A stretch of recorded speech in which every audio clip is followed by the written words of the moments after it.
तो हमने एकॉस्टिक्स का एक वीडियो पहले ही एक क्लास हुआ है, उसके बाद दूसरा है। इसमें हम लोग पढ़ेंगे कैरेक्टरिस्टिक्स ऑफ साउंड कि कैरेक्टरिस्टिक्स क्या होता है साउंड का। मतलब ये कि साउंड को, एक साउंड को दूसरे साउंड से डिफर कैसे है। एक साउंड है और एक दूसरा साउंड है, वो साउंड एक दूसरे से डिफर कैसे है और किन किन बातों में डिफरेंट हो सकता है, यही कैरेक्टरिस्टिक्स ऑफ साउंड बताता है। अब देखते हैं कौन कौन सा कैरेक्टरिस्टिक्स होता है। पहला लाउडनेस, दूसरा पिच और तीसरा क्वालिटी ऑफ साउंड, या इसी को टिम्बर बोला जाता है, टिम्बर। तो यही तीनों कैरेक्टरिस्टिक्स ऑफ साउंड है। ये तीनों साउंड के डिस्टिंग्विश यानी अलग अलग साउंड को, कौन कौन से साउंड अलग अलग हैं और क्या क्या किन किन बातों पे डिपेंड करता है, उन सारे बातों के बारे में ये बताता है। चलिए देखते हैं पहला कि लाउडनेस ऑफ साउंड क्या होता है। पहला हम लोग देखेंगे लाउडनेस। लाउडनेस बताता है कि साउंड का वैसा कैरेक्टरिस्टिक्स जो दो साउंड के या कितना लाउड है। लाउड कहने का मतलब कि कान कितना तेज सुन सकता है। एकदम सिंपल लैंग्वेज में कि लाउडनेस कहने का मतलब कि साउंड, कोई साउंड ज़्यादा लाउड है और कोई साउंड कम लाउड है। ये किन किन बातों पर डिपेंड करता है और आखिर इसका मेजरमेंट कैसे किया जाता है, इसी के बारे में हम लोग बात करेंगे। तो लाउडनेस से क्या मतलब हो रहा है कि वैसा कैरेक्टरिस्टिक्स साउंड का जो ये बताए कि ये साउंड ज़्यादा है या तेज है, ज़्यादा है या कम है। जैसे हम बोले एक बार जोर से का बोले और एक बार का बोले, तो ये लाउडनेस बता रहा है कि एक बार इसका लाउड क्या है, ज़्यादा है और एक बार कम है। तो ये प्रॉपर्टी या ये कैरेक्टरिस्टिक्स लाउडनेस बताएगा। ये किन किन बातों पर डिपेंड करता है, तो उसके लिए हम लोग देखते हैं सबसे पहला टर्म एम्पलीट्यूड।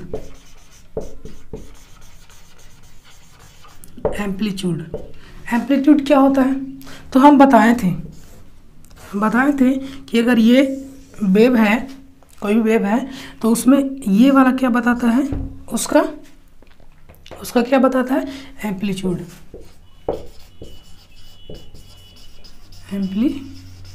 को बताता है। यानी जो लाउडनेस है वो लाउडनेस डायरेक्टली प्रोपोर्शनल होता है एम्पलीट्यूड के स्क्वायर के। यानी अगर कोई साउंड क्रिएट हो रहा है या जनरेट हो रहा है तो उसका लाउडनेस कितना होगा। अब जनरेट कैसे होगा, तो उसको बेसिक से समझते हैं। एक तार, जैसे ये बजाने वाला होता है, इसको क्या बोलते हैं,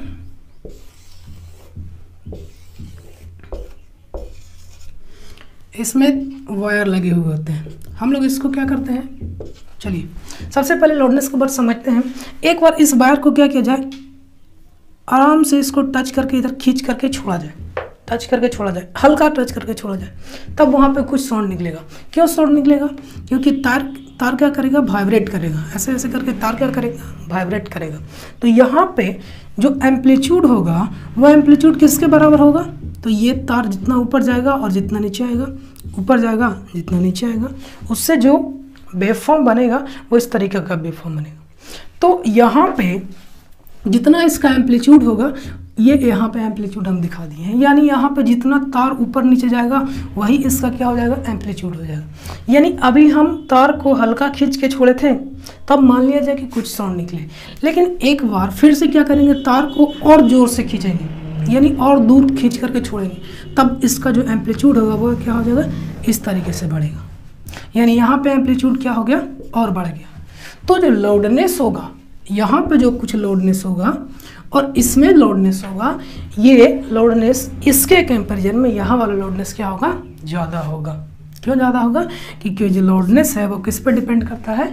एम्पलीट्यूड पे डिपेंड करता है। यानी हम लोग को जो आवाज़ वो सुनाई देगा वो कैसा आवाज़ होगा? तेज आवाज़ सुनाई देगा। ये लाउडनेस था पहला फैक्टर जिस पे डिपेंड करता। दूसरा फैक्टर क्या होगा?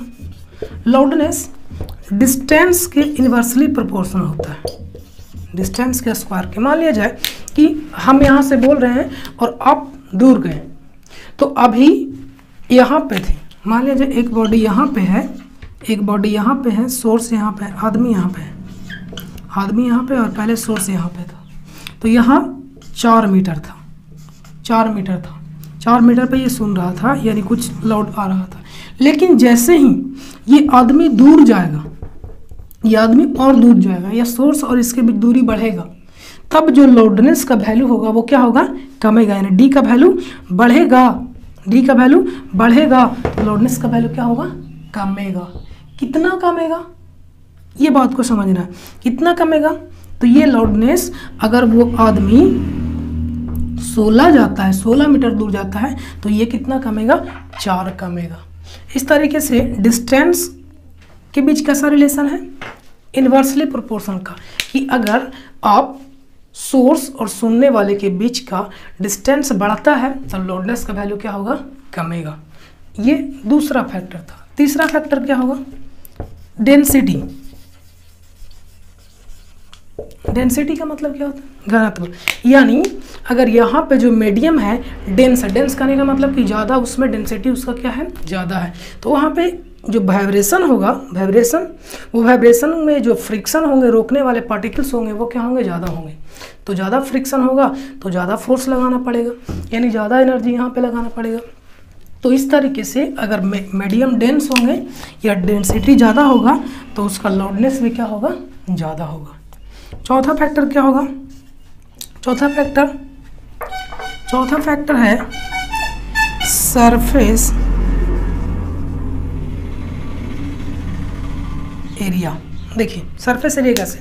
अगर सरफेस एरिया ज़्यादा होगा तो लाउडनेस भी क्या होगा? ज़्यादा होगा। एकदम बेसिक सा समझते हैं। ये क्या है? इतना साउंड हम लोग इस पे लगा रहे हैं, एक इतना ही जोर हम लोग इस पे लगाएंगे, तो किससे ज़्यादा एरिया निकलेगा जी? किससे ज़्यादा साउंड निकलेगा? किसका ज़्यादा लाउडनेस होगा?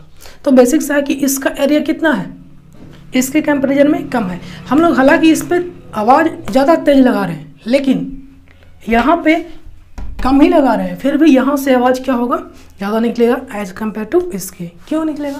क्योंकि इसका जो सरफेस एरिया है इसके कंपेयर में कम है। तो लाउडनेस और किस फैक्टर पर डिपेंड करता है? सरफेस एरिया पे, कि अगर सरफेस एरिया ज़्यादा होगा तो लाउडनेस भी क्या होगा? ज़्यादा होगा। लास्ट है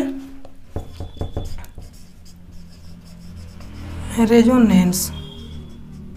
रेजोनेंस कहने का मतलब कि हम बोल रहे हैं एक और एक और कोई ऐसे बोल रहा है, तो जो दोनों को आवाज़ मिल करके, जो दोनों का आवाज़ मिल करके जो साउंड बनेगा उस पर भी डिपेंड करता है। एक उधर से और कोई बोल दिया तो ये दोनों मिल करके जो साउंड बनेंगे उस पर भी डिपेंड करता है। यानी जो दो तीन साउंड मिल जाएंगे तो वहाँ पे लाउडनेस क्या हो जाएगा? और बढ़ जाएगा।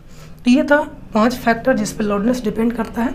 एक बार फिर से हम लोग देखते हैं कि लाउडनेस क्या होता है। तो लाउडनेस कैरेक्टरिस्टिक्स ऑफ साउंड है जो ये बताता है कि कोई साउंड कितना ज़्यादा तेज है और कितना ज़्यादा कम है, ये लाउडनेस बताता है। और ये पता कैसे चलेगा? ये पता कैसे चलेगा? तो ये पता चलेगा किससे? एम्पलीट्यूड से, कि एम्पलीट्यूड उसका कितना ज़्यादा है।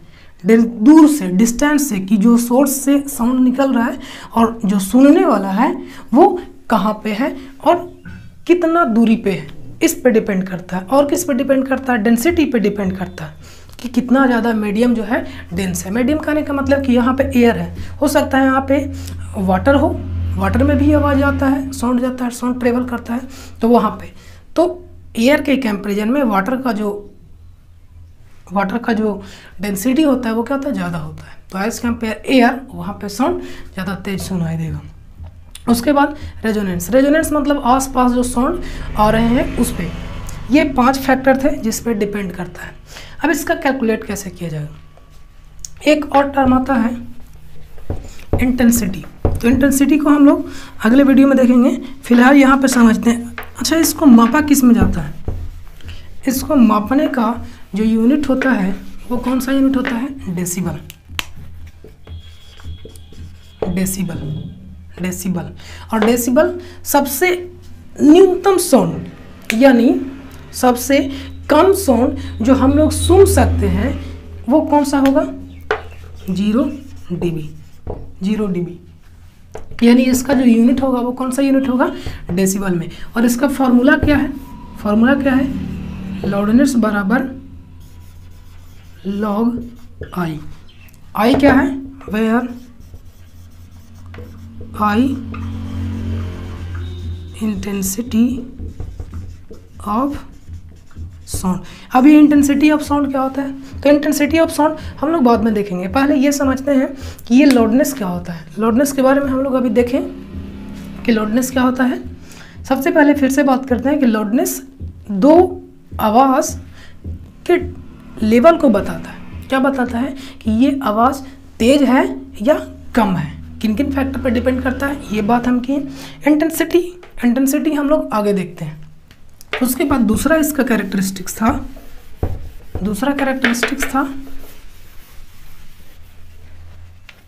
पिच।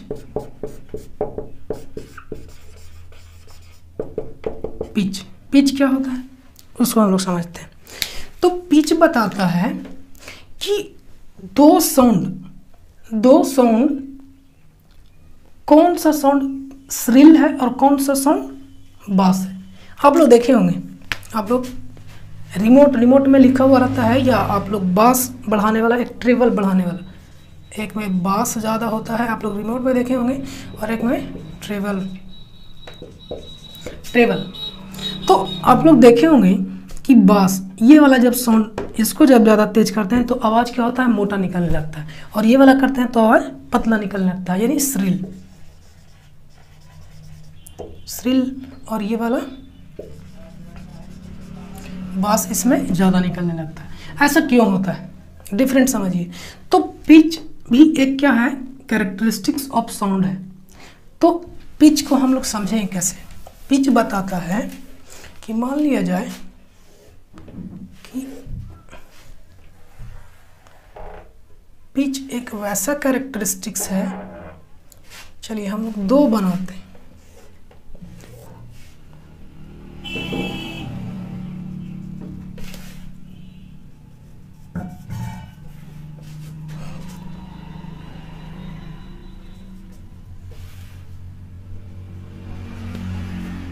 ये हमने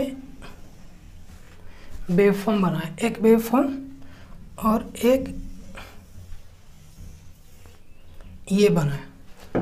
दोनों का टाइम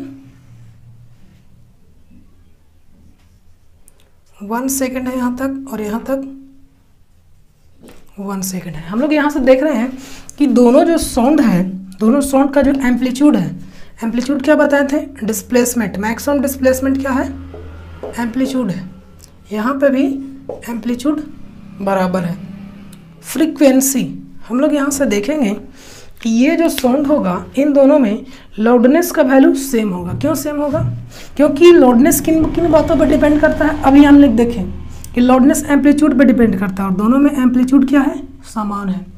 तो पिच ये बताता है कि अगर कोई साउंड का लाउडनेस सेम है, लाउडनेस सेम कैसे होगा? तो एम्पलीट्यूड सेम है, फिर भी वो साउंड क्या है? दोनों डिफरेंट है। कैसे डिफरेंट है? तो एक साउंड क्या है? श्रिल है, और एक साउंड ग्रेव है। ग्रेव मतलब मोटा, यानी एक साउंड श्रिल है, एक पतला है और एक मोटा है। तो ये किन बातों पर डिपेंड करता है? ये मेनली डिपेंड करता है फ्रीक्वेंसी पे। हम लोग देख रहे हैं कि इस वाले साउंड में लाउडनेस तो सेम होगा, बट फ्रीक्वेंसी का वैल्यू क्या है? कम है। फ्रीक्वेंसी का वैल्यू कम है, और इसमें फ्रीक्वेंसी का वैल्यू क्या है? ज़्यादा है इसके कंपेयर यहाँ पे। तो पिच कैसा होगा? तो पिच जो होता है, पिच क्या बताता है? कि साउंड का वैसा कैरेक्टरिस्टिक्स जो ये बताता है कि कोई साउंड कितना ज़्यादा ग्रेव है या कितना कम, कितना श्रिल है। श्रिल मतलब पतला है या कितना मोटा है। ये किन बातों पर डिपेंड करता है? फ्रीक्वेंसी पे। फ्रीक्वेंसी क्या होता है? ये डायरेक्टली प्रोपोर्शनल है। अगर फ्रीक्वेंसी ज़्यादा होगा, ध्यान से सुनिएगा, अगर फ्रीक्वेंसी ज़्यादा होगा तो पिच भी क्या होगा, ज़्यादा होगा। डायरेक्टली प्रोपोर्शनल का मतलब यही कि अगर फ्रीक्वेंसी का वैल्यू, पिच का वैल्यू, फ्रीक्वेंसी अगर ये ज़्यादा होगा तो पिच भी क्या होगा, ज़्यादा होगा। जब फ्रीक्वेंसी का वैल्यू ज़्यादा होगा, फ्रीक्वेंसी का वैल्यू ज़्यादा होगा, तब जो साउंड होगा वो श्रील होगा। लेकिन पिच का वैल्यू अगर कम होगा, कब, जब फ्रीक्वेंसी का वैल्यू कम होगा, तो इस केस में जो साउंड होंगे वो कैसे होंगे, ग्रेव होगा। यानी अगर हम लोग पिच को बोलें तो पिच फ्रीक्वेंसी के तो डायरेक्टली प्रोपोर्शनल है, लेकिन जस्ट उसका इफेक्ट, यानी अगर पिच का वैल्यू ज़्यादा होगा, पिच का वैल्यू ज़्यादा होगा तो साउंड कैसा होगा, श्रील होगा, यानी पतला होगा। और अगर पिच का वैल्यू कम होगा तो फ्रीक्वेंसी का वैल्यू भी कम होगा और साउंड कैसा होगा, ग्रेव होगा। इसमें और लाउडनेस और पिच में डिफरेंट क्या है। लाउडनेस बताया था कि ये फ्रीक्वेंसी पे डिपेंड नहीं करता है, फ्रीक्वेंसी कुछ भी हो, उसका एम्पलीट्यूड अगर बराबर है तो उसका लाउडनेस क्या होगा, समान होगा, लाउडनेस समान होगा। लेकिन लाउडनेस सेम रहते हुए भर में भी, लाउडनेस सेम रहते हुए भर में भी अगर साउंड में मोटा या पतला या ग्रेव या श्रील होता है तो वो इन बातों पर डिपेंड करता है। ये क्वालिटी या ये कैरेक्टरिस्टिक्स क्या कहलाता है, पिच कहलाता है। उसके बाद एक और टर्म आता है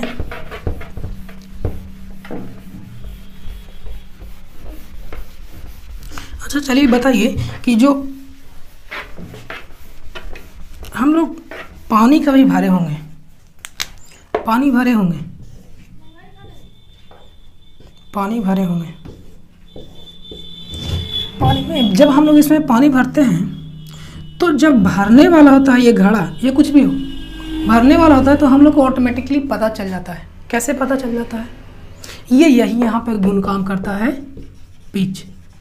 पिच के ही वजह से हम लोग ये बता पाते हैं कि हाँ अब ये जो घड़ा है वो क्या है, भरने वाला है। कैसे होता है, पिच जो होता है वो इसके एयर पर डिपेंड करता है। एयर लेंथ का वैल्यू अगर यहाँ से हम लोग देख रहे हैं, पहले जो यहाँ पे फर्स्ट केस में लेंथ कितना था, ये इतना था, लेकिन जैसे जैसे ये भरेगा, जैसे जैसे ये भरेगा वैसे वैसे क्या हो जाएगा, इसका वैल्यू कमता जाएगा, लेंथ का वैल्यू क्या हो जाता जाएगा, कमता जाएगा। तो जो लास्ट में होगा, लास्ट में इस जगह पे पिच का वैल्यू, पिच का वैल्यू क्या हो जाएगा, ज़्यादा हो जाएगा। यानी पिच का वैल्यू ज़्यादा हो जाएगा तब यहाँ पे इसके कंपैरिजन में यहाँ पे साउंड क्या हो जाएगा, डिफर हो जाएगा। अब यहाँ पे ज़्यादा हो जाएगा, पिच का वैल्यू यहाँ पे ज़्यादा हो रहा है, यहाँ पे कम हो रहा है, तो इसको लेंथ से कैसे रिलेट करेंगे हम लोग।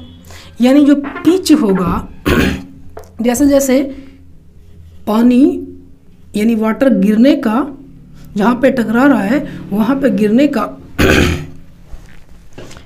का डिस्टेंस, ये वाला डिस्टेंस, और जहाँ से टकरा रहा है, शुरू के केस में इतना दूर ट्रेवल करना पड़ रहा था उसको, जो साउंड निकल रहा था। साउंड कैसे निकल रहा था, टक्कर की वजह से ही निकल रहा था, वाइब्रेशन की वजह से। तो फर्स्ट केस में वो यहाँ पे वाइब्रेट कर रहा था, फिर लास्ट में क्या करेगा, यहाँ पे, फिर उसके बाद यहाँ से। तो हम लोग देख रहे हैं कि जैसे जैसे पानी भर रहा है उसका लेंथ क्या हो रहा है, कमता जा रहा है। और हम अभी भी बताएं कि लास्ट में जो पिच का वैल्यू होगा उसका बढ़ जाएगा। यानी जैसे ही लेंथ का वैल्यू कमता है, लेंथ का वैल्यू कमता है तो पिच का वैल्यू क्या होता है, बढ़ता है। यानी यहाँ से हम लोग देख पा रहे हैं कि जो पिच होगा वो लेंथ के क्या होगा, इन्वर्सली प्रोपोर्शनल होगा। यानी लेंथ का वैल्यू जैसे जैसे कमेगा पिच का वैल्यू क्या होता जाएगा, बढ़ेगा। ये वाला वैल्यू कमेगा तो ये पिच का वैल्यू बढ़ेगा।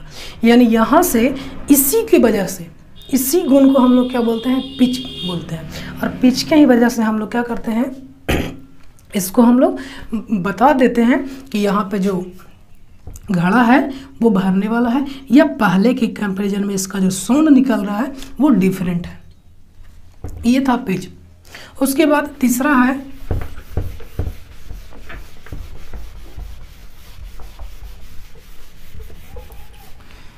है quality of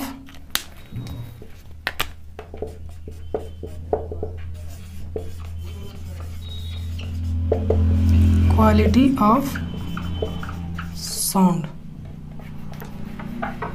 quality of sound या इसी को टिम्बर बोलते हैं। इसमें एक बात ध्यान देने वाला था कि पिच में सोर्स ऑफ साउंड सेम हो सकते हैं। सोर्स ऑफ साउंड अगर सेम भी हो, और क्या सेम होगा,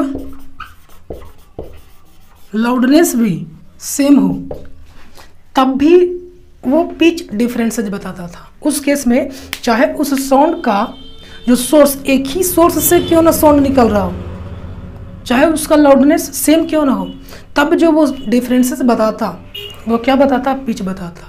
मतलब ये कि एक ही सोर्स से अगर सेम लाउडनेस का अगर आवाज़ निकलेगा तब भी उसमें डिफरेंस जो होता है वो डिफर कर रहा है। जैसे हम ही बोल रहे हैं कि एक बार पतला बोले, एक बार पतला आवाज़ निकाले और एक बार मोटा आवाज़ निकाले, हालांकि दोनों का लाउडनेस यानी सुनने का जो क्षमता है, किसी को सुनाई दे रहा है वो बराबर सुनाई दे रहा है। हम ही बोल रहे हैं यानी सोर्स सेम, लाउडनेस भी सेम यानी उसका लाउडनेस भी सेम, लेकिन एक बार साउंड पतला आ रहा है और एक बार मोटा आ रहा है। यानी अगर लाउडनेस भी सेम हो और सोर्स भी सेम हो तब भी जो डिफरेंस बताता है वो डिफरेंस पिच का रहता है। उसके बाद क्वालिटी और टिम्बर, इसको टिम्बर बोले, ये बताता है कि अगर सोर्सेस डिफरेंट हो,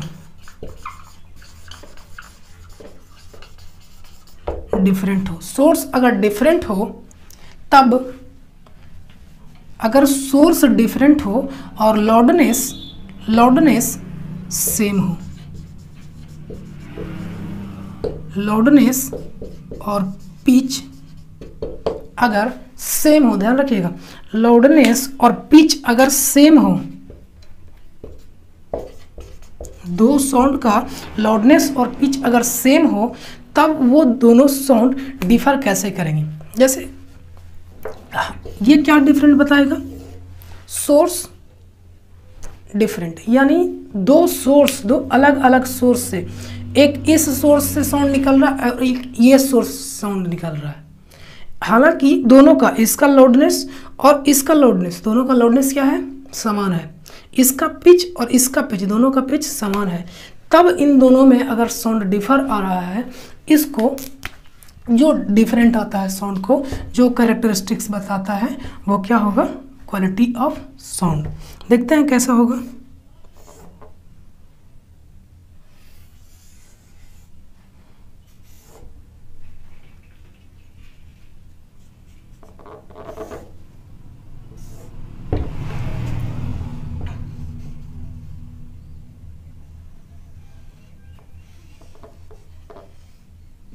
देखिए यहाँ पे भी 1 सेकेंड है, यहाँ से यहाँ तक एक चक्कर लगाने में, और यहाँ पे भी एक चक्कर लगाने में 1 सेकेंड। लाउडनेस एम्पलीट्यूड पे डिपेंड करता है, दोनों का लाउडनेस भी समान है, यहाँ पे फ्रीक्वेंसी भी समान है, यानी पिच फ्रीक्वेंसी पे डिपेंड करता है जो कि दोनों का सेम है, लाउडनेस एम्पलीट्यूड पे डिपेंड करता है जो कि समान है। तब यहाँ पे दो अलग अलग सोर्स के द्वारा निकाला गया साउंड है, तो यहाँ पे जो डिफरेंसेज होंगे, ये दोनों साउंड में जो डिफरेंस होंगे वो कौन सा कहलाएगा, क्वालिटी ऑफ साउंड कहलाएगा। ये डिपेंड किस पे करता है, यानी हम लोग यहाँ से देख पा रहे हैं कि ये डिपेंड करता है वेव फॉर्म पे, कि जो वेव क्रिएट हो रहा है वो वेव कैसा है। एक बार देखिए इस वेव में क्या है, डायरेक्टली यहाँ से धीरे धीरे साउंड टुई से बढ़ा और फिर एक कम गया, फिर अचानक से बढ़ा और फिर कम गया। लेकिन इसमें ऐसा था, पहले बढ़ा ऐसे ऐसे कर करके ऐसे करके गया, फिर ये भी नीचे ऐसे करके नीचे गया। तो यानी ये वेव फॉर्म और ये वेव फॉर्म दोनों क्या है, डिफर है। तो यहाँ पे जो दोनों साउंड के बीच में डिफरेंसेज आएंगे, उस गुण को, वो गुण क्या कहलाएगा, क्वालिटी ऑफ साउंड या टिम्बर। अब फिर से एक बार तीनों को रिपीट करते हैं।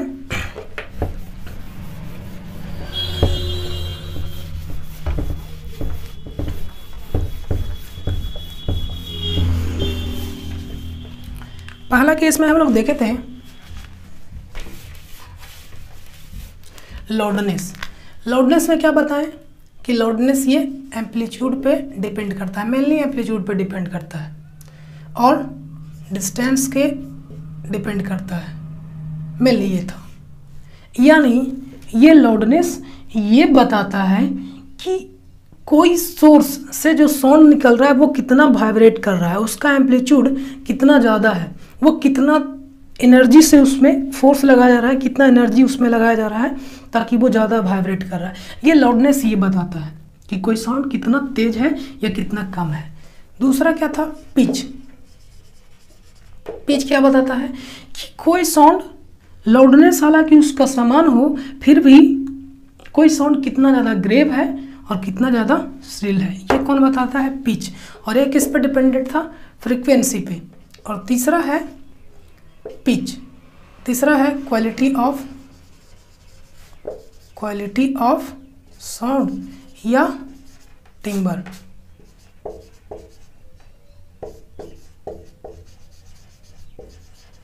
क्वालिटी ऑफ साउंड या टिम्बर ये क्या होता है, तो ये अभी बताएं कि ये किस पे डिपेंड करता है, वेव फॉर्म पे।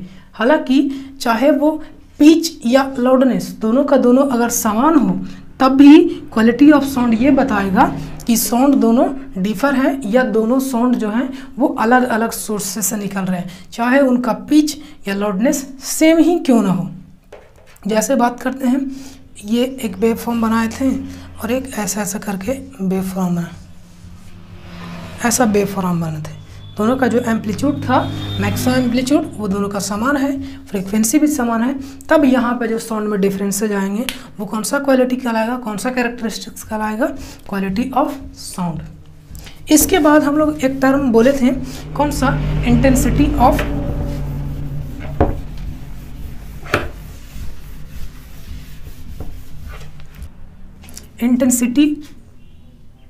साउंड।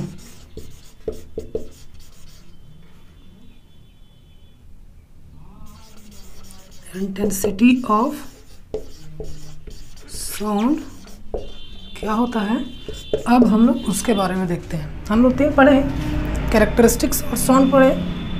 कैरेक्टरिस्टिक्स ऑफ साउंड में क्या क्या पढ़े, पहला लाउडनेस, दूसरा पिच और तीसरा क्वालिटी ऑफ साउंड या टिम्बर। उसके बाद एक टर्म आता है इंटेंसिटी ऑफ साउंड, क्या होता है वो हम लोग देखते हैं। तो बोलता है intensity of sound is the sound energy passes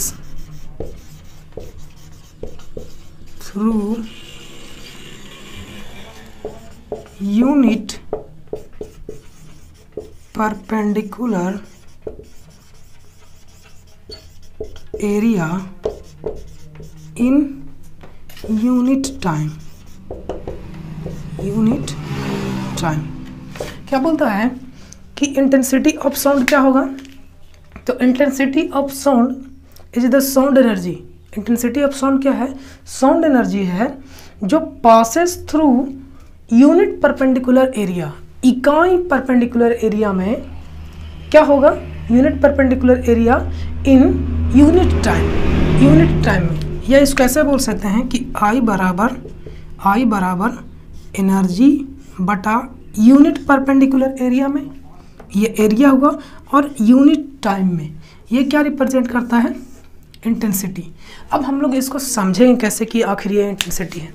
तो मान लिया जाए कि यहाँ से एक साउंड निकल रहा है, यहाँ से क्या निकल रहा है, एक साउंड निकल रहा है, साउंड एनर्जी यहाँ से जुम करके ये साउंड एनर्जी निकल रहा है। अब बात करते हैं, हम यहाँ से साउंड निकाल रहे हैं, हम लोग बात है कि इंटेंसिटी क्या होता है, कहाँ पे इंटेंसिटी पता करना है। तो हम लोग मानते हैं कि यहाँ से साउंड निकल रहा है और यहाँ पे एक एरिया बनाते हैं, परपेंडिकुलर एरिया ये ना होगा, इधर से साउंड निकल रहा है तो इसके परपेंडिकुलर एरिया ये वाला।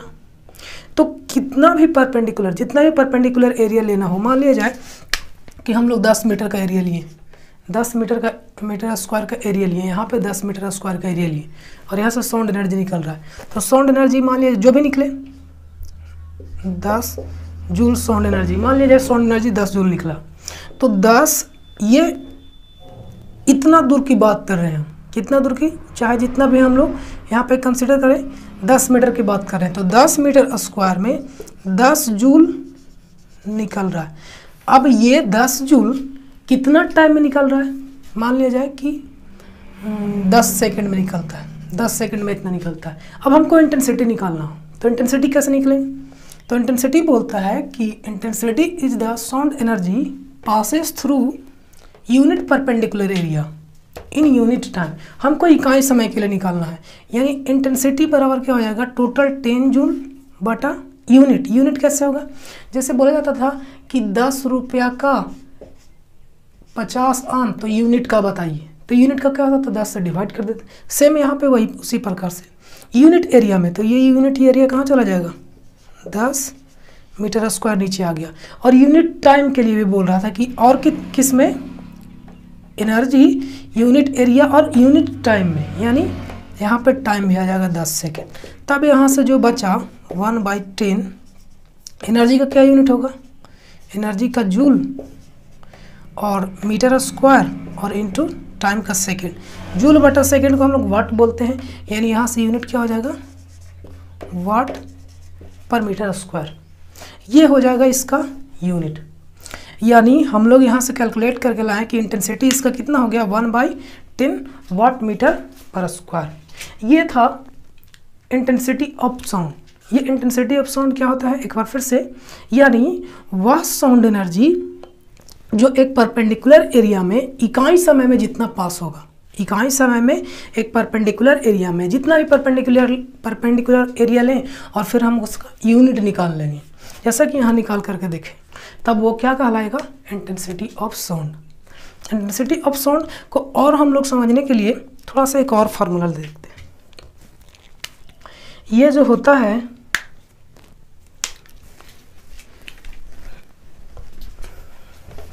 इंटेंसिटी ऑफ साउंड,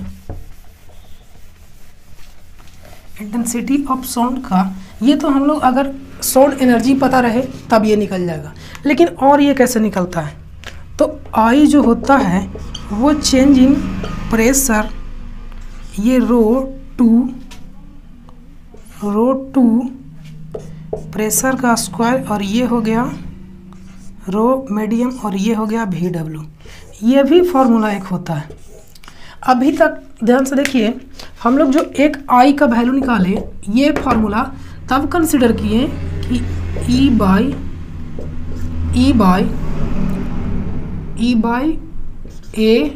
AT, ये फार्मूला तब कंसिडर किए जब हम लोग को ये पता था कि साउंड एनर्जी का वैल्यू कितना है और कहाँ पे इंटेंसिटी निकालना है या कितना दूर का इंटेंसिटी निकालना है, अगर टाइम दिया हुआ रहता तब। लेकिन ऐसा कुछ नहीं दिया हुआ, डायरेक्टली अगर बोले कि एक ये तार है, मान लिया जाए ये एक तार है, इस तार को हम लोग क्या करते हैं, इस तार को खींचते हैं, इस तार को खींचते हैं, खींच करके छोड़ते हैं, तो ये क्या करेगा, वाइब्रेट करेगा। ये तार क्या होगा, ऊपर जाएगा नीचे जाएगा, तार ऊपर जाएगा नीचे जाएगा, तो ये तार ऊपर जाएगा। अब यहाँ पे हमको निकालना रहे कि इसका इंटेंसिटी जो साउंड हो रहा है वो उसका इंटेंसिटी कितना है, तब हम लोग इंटेंसिटी कैसे निकालेंगे, उसके लिए ये वाला फार्मूला है। अब समझते हैं कि यहाँ पे आखिर है क्या, ये वाला तो समझ में आया होगा, directly sound energy by unit area और टाइम, तो ये आसान हो जाए। लेकिन यहाँ पे हम लोग समझते हैं कि ये वाला क्या है, तो ये वाला हम बताएं कि एक तार दिया हुआ है, ये वाला हम क्या दिखाएं कि एक तार गया हुआ है, इस तार को हम लोग खींचेंगे तो ये वाइब्रेट करेगा, तो कभी ऊपर नीचे, मान लीजिए इसका कैसा डायग्राम बनेगा, इस तरीके का डायग्राम बनेगा, तार को खींचेंगे तो। अब यहाँ से निकालना है कि जो साउंड इससे क्रिएट होगा, तार को खींचने के बाद साउंड क्रिएट होगा, यहाँ से खींचने के बाद, एक तार को खींचने के बाद, कहने का मतलब कि ये मीन पोजीशन होगा या इक्विलिब्रियम पोजीशन, इसको खींचे तो ऊपर गया, फिर ये नीचे जाएगा, इस तरीके से इसका वाइब्रेशन होगा और उसका हम लोग वेव डायग्राम बनाएंगे। तब यहाँ से जो साउंड एनर्जी निकल रहा है उसका इंटेंसिटी कितना होगा, इस चीज़ को पता करने के लिए ये वाला फॉर्मूला है। अब यहाँ पे क्या क्या है, ये P है change in P। Change in P क्या होगा, तो change in P mean position से एक तार को जो खींचे, इस तार को खींचने के बाद ये कितना ऊपर गया, तो यहाँ पे ये कितना प्रेशर लगाया होगा, ये कितना प्रेशर लगाया होगा, तो ये चेंज इन पी क्या है, प्रेशर इन पास्कल। यूनिट क्या होता है, पास्कल। पास्कल में चेंज इन ये रो क्या है, ये रो बताता है, ये रो को हम लोग क्या मानेंगे, टू रो डेंसिटी, यानी ये तार को जिस भी मीडियम में खींचा जाए, तार को जिस भी मीडियम में खींचा जाए, मीडियम जैसे एयर हो सकता है, वाटर हो सकता है, लिक्विड हो सकता है, कुछ भी हो सकता है, जहाँ पे भी ऐसा प्रोसेस हो वहाँ पर की बात किया जा रहा है। ये भी क्या है, ये intensity of sound, velocity of sound, ये क्या है, वेलोसिटी ऑफ साउंड। तो वेलोसिटी, अब सारे नंबर को हम लोग क्या करेंगे, अरेंज कर देंगे, रख देंगे। तो यहाँ से जो हमको आई का वैल्यू निकलेगा वो क्या कहलाएगा, इंटेंसिटी ऑफ साउंड। तो हम लोग, हमारे पास दो फार्मूला है, एक अगर हमको साउंड एनर्जी पता है और जहाँ पे भी इंटेंसिटी निकालना है हम लोग टोटल एरिया को कैलकुलेट करके यूनिट एरिया निकाल देंगे। दूसरा फार्मूला ये है चेंज इन प्रेशर किस में लेना है, पास्कल में, वेलोसिटी मीटर पर सेकंड में, डेंसिटी जो भी हो, डेंसिटी किस में होगा, और ये टू वैल्यू है। तो ये था इंटेंसिटी ऑफ साउंड।